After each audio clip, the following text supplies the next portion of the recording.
Welcome to the deep dive. This is where we try to cut through all the noise, the daily flood of global headlines. Our aim to pull out the really important bits of information and connect the dots for you so you can get the bigger picture quickly and properly. Think of it as your shortcut to being actually well informed.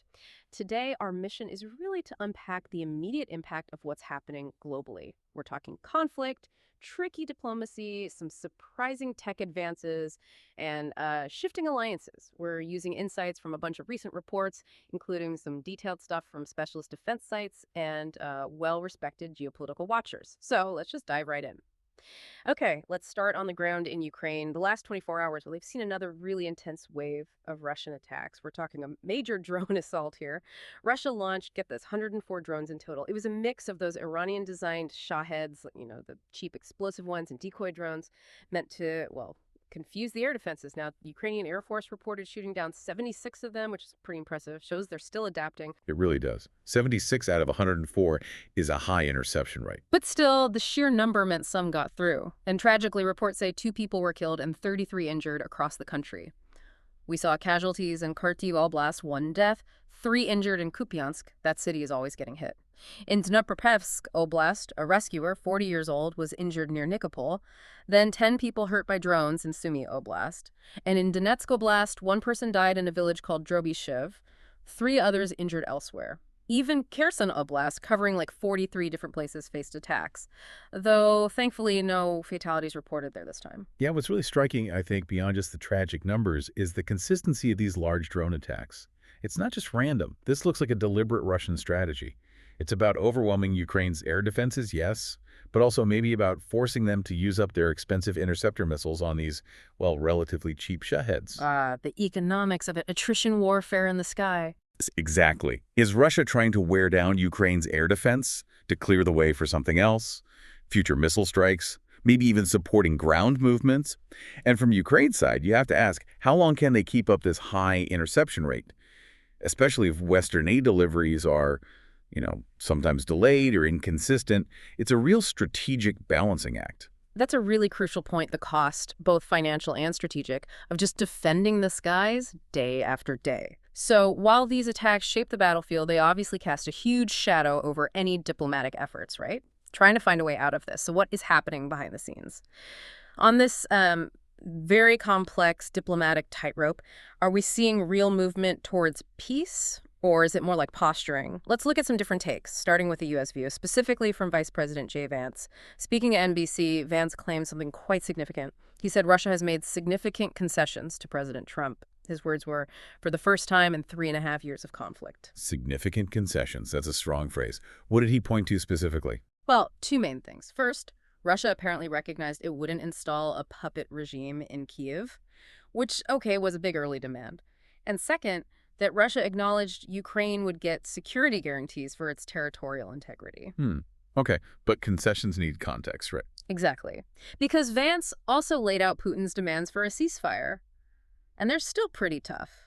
Ukraine gives up the whole Donbas region, forgets NATO, stays neutral, no Western troops allowed. So not exactly minor conditions from Moscow. Not at all. And then there's Russian Foreign Minister Lavrov proposing a guarantor model with UN Security Council members involved, which is quite different from what European partners seem to want. Very different. That would likely include Russia itself as a guarantor. Right. And remember Trump's earlier threat of new sanctions if no progress happened fast. Vance seemed to walk that back a bit. He said sanctions would be considered case by case and kind of admitted that sanctions alone probably won't force a ceasefire. He did give an example of economic leverage, though, mentioning Trump's idea of hitting India with 25% tariffs for buying Russian oil. Using secondary pressure points. Yeah. Vance's main message seemed to be, Russia can rejoin the global economy if it stops the killing, but stays isolated if it doesn't. Okay, so if we unpack Vance's optimism about these significant concessions, well, how significant are they really? Russia ditching the puppet regime idea. I mean, wasn't that already decided on the battlefield by Ukraine's resistance? It feels more like acknowledging reality than giving something up. A rhetorical shift rather than a strategic one, perhaps. Possibly. And the phrase security guarantees, that's where the real diplomatic gulf lies, I think. Lavrov's idea with the UN Security Council, including Russia, That's miles away from what you'd expect European partners are thinking. They'd want something more robust. Probably something more like actual mutual defense pacts, maybe bilaterals, maybe multilateral, something closer to NATO's Article 5 in spirit, not a system where Russia effectively holds a veto over protecting Ukraine. So it's a fundamental disagreement on what security even looks like. Absolutely. It's not just a detail. It suggests that while Vance might be signaling momentum, maybe partly for domestic reasons, the core disagreements are still massive. So these concessions might be less solid than they sound, and the security guarantee issue is a huge sticking point. How does this difference, especially with European allies wanting stronger guarantees, affect Trump's deal-making efforts? Could Moscow exploit that division? It certainly complicates things. Unity is key in negotiations like these. While offering a perhaps more cautious viewpoint, let's look at Germany. Vice Chancellor Lars Klingbeil was in Kyiv recently. He confirmed Berlin will participate in providing security guarantees alongside other European partners, but he was very clear on the conditions. Okay, what did he say? Klingbeil stressed that negotiations are still, quote, initial stage, and crucially must be shaped by Kyiv, not decided over the heads of Ukrainians. Agency for Ukraine is key for Germany. That's a significant emphasis, respecting Ukrainian sovereignty in the process. Right. And Klingbeil, who is also Germany's finance minister, outlined their view on the path to peace. It involves strengthening the Ukrainian army first and boosting arms production inside Ukraine. So peace through strength, essentially. Build up Ukraine's capacity. Seems like it. He also said any real negotiation has to start with a ceasefire. But he ended on a skeptical note about Putin. He said, the ball is now in Vladimir Putin's court, but added he doesn't see Putin changing his mind yet for real, serious, and sustainable peace negotiations. That German stance really does offer a stark contrast to the U.S. optimism, doesn't it? Klingbeil focusing on building up Ukraine's military capability first and making sure Kyiv leads the talks. It highlights a very different approach. It suggests Germany believes a strong, capable Ukraine is the precondition for real talks, not just relying on supposed Russian concessions or outside pressure. A long-term strategy. It looks like it. It shows a commitment to Ukraine's ability to defend itself and a pretty deep distrust of Putin's current willingness to negotiate seriously. It also shows, how hard it is to get a truly unified Western front when key allies see the path forward so differently. That's a really important contrast in strategies. While the diplomats are navigating all this complexity, Ukraine itself isn't just waiting around, they're innovating militarily. And this could really shift the balance. Let's talk about Ukraine's defense capabilities and its ability to, strike back. Ukraine announced they've developed a modernized, long-range version of their Neptune missile. Now, you probably remember the original Neptune. The anti-ship one. That sank the Moskva. That's the one. 300-kilometer range anti-ship. Famously took out the flagship of Russia's Black Sea Fleet back in April 2022. A huge moment. But this new version, it's different.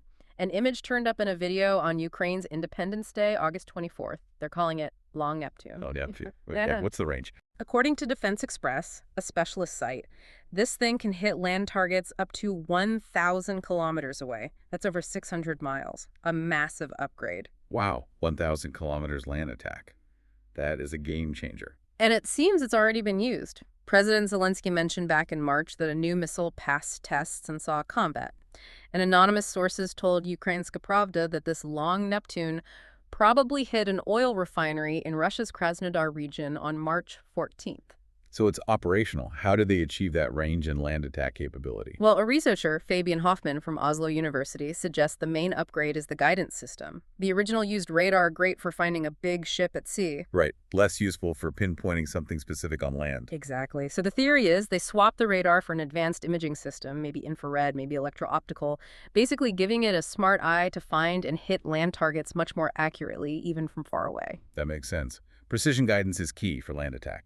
But interestingly, the source material also mentions this Long Neptune might become sort of redundant if another Ukrainian missile project called Flamingo goes into production. Flamingo, what's that one? Get this. The Flamingo apparently has a potential range of 3,000 kilometers and a bigger warhead to 100 kilograms, though actually, slight correction from the notes. Neptune's warhead is cited as 150 kilograms, so Flamingo's 100-kilogram warhead is smaller, not larger. Still, 3,000-kilometer range is huge. Okay, hold on. 1,000 kilometers is already significant. 3,000 kilometers is strategic in a whole different way. But focusing on the Long Neptune for now, what's really amazing here is just how quickly they're developing and adapting this military tech. under wartime pressure. Yeah. The 1,000-kilometer land attack missile with precision guidance, that completely changes Ukraine's strategic options. How so, specifically? Well, it means they can hit targets deep inside Russia that were safe before. Think logistics hubs, supply dumps, air bases, critical infrastructure, things that directly support Russia's war effort. This forces Russia to spread out its defenses, move valuable assets further back, harden targets far from the front lines. It stretches their resources, which are already strained. And the psychological impact? Huge. It shows Ukraine can innovate and strike back effectively, deep into enemy territory. But that mention of the Flamingo, it does raise serious questions about resources. Right. Can they afford to develop both? Exactly. Developing even one advanced long-range missile system is incredibly expensive and complex, especially for a nation at war. They'll have to make tough choices about where to put their limited engineering talent and production capacity to get the biggest strategic payoff. It really highlights this constant, rapid race for military advantage. A powerful example of wartime innovation, for sure. Okay, let's zoom out again. Look at the bigger geopolitical picture. Specifically, a key alliance that's been getting a lot of attention. Russian President Putin and the new Iranian President Masoud Pezeshkian had a phone call recently. Ah, yes, that relationship is crucial. What did they discuss? According to the Kremlin readout, the main topics were Iran's nuclear program, always complex, and the situation in the South Caucasus region. That's a strategically vital area for both of them, bordering both Russia and Iran. Right, lots of potential friction points there, but also areas for cooperation against perceived Western influence. And crucially, both leaders apparently reaffirmed their commitment to strengthen cooperation across the board, not just talk either. They agreed to meet in person soon during the upcoming Shanghai Cooperation Organization Summit, the SCO, in China. Okay, connecting this to the bigger picture, it's hardly surprising, is it? Both Russia and Iran are facing heavy Western sanctions and pressure. Deepening their strategic ties is almost a logical response. A marriage of convenience, something more. I think it's evolving beyond just convenience. Look at the form this cooperation is taking. It's not just diplomatic phone calls about the nuclear program or the Caucasus. We're seeing very concrete military and technical collaboration, the drone transfers being the most obvious example. And economically, they're actively trying to build alternative trade routes, alternative financial systems, trying to bypass Western sanctions. Creating a kind of parallel economic bloc. So it's not just two isolated states sticking together. No, I think it represents something more significant, a deliberate effort to reconfigure global power dynamics, to push back against the U.S.-led international order. This deepening alliance has real implications, not just for the West, but for regional stability in the Middle East, Central Asia, even global energy markets and non-proliferation efforts. It looks like a long-term strategic partnership forming. A major shift to watch. Okay, from these high-level strategic moves, these missiles and alliances, we have to turn now to the immediate, tragic human cost of conflict. We need to focus on the terrible situation in the Middle East. Recent Israeli attacks on the Nusrat hospital reportedly killed at least 15 people, that's according to Palestinian health authorities.